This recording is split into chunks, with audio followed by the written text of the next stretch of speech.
My name is Jana Sweet. I'm 26 years old and I'm from Palmdale, California. I heard about GAP through a friend. I had met someone and they were going through one of GAP's trainings, and it was amazing to me to see things that they were developing or engaging in, the kinds of conversations that we had that to me were uncommon. I hadn't met many people who thought about it that way or who matured in things so quickly or made shifts so quickly, and that was captivating to me. I'm like, what is this? I heard so many things about Awaken. Things like it was an experiential training. I heard things like, I talked to some people who had done it I did it 10, 15 years ago. The more time between you and the training, the more you get out of it.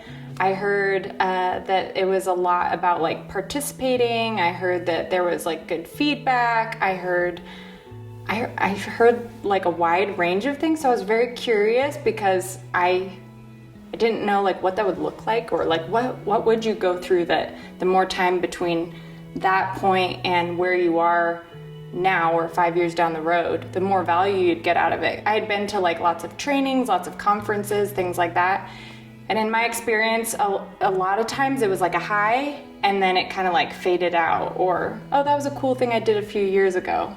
So it was very intriguing to me. I loved Awaken. I walked out of the training with clarity on things I didn't even realize I needed clarity on before.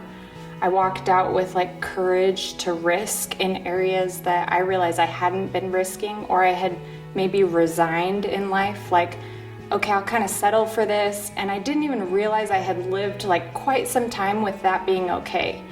And after I went through the training, I experienced so much in relationship and in the exercises that we did with the people that were there, that I just realized wow, there's way more available to me in life, and I want to engage in it. And that was one of my big takeaways was I'm just gonna dive in, I'm gonna risk, I'm gonna engage in this because there's more for me. It's affected everything. I would say it was a trajectory shift because I realized okay, there is a lot more available to me.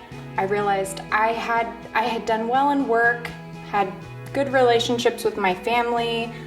Before I went through it, I would have said, yeah, I have a great life. But I just realized that there was much more available to me. And so I feel it set me on a different trajectory. Okay, I want to pursue this. I want to engage in this. I want to risk more. And in that, I've found way more intimacy in my relationships. I found way more personal growth and love and connection, vulnerability, authenticity. It's created, helped to create the culture in my family and among my friends. So it's influenced, I would say it's influenced every area of my life. The way that I work, the way that I am, my relationship with the Lord, with people, friends, family. I highly recommend doing it. And I just think, I look at it a why not? The worst thing that could happen is you go through it and go, hey, that wasn't for me. But I feel I've seen so many people go through it that just get enormous value out of it. I just think, why not? Take a risk. I would engage in curiosity, hey, what could I get out of it? What could this look like for me if I was to? Or maybe even talking to people that have gone through it just to get clear on if it could support you or if it couldn't. But my personal opinion is just to go for it. Why not?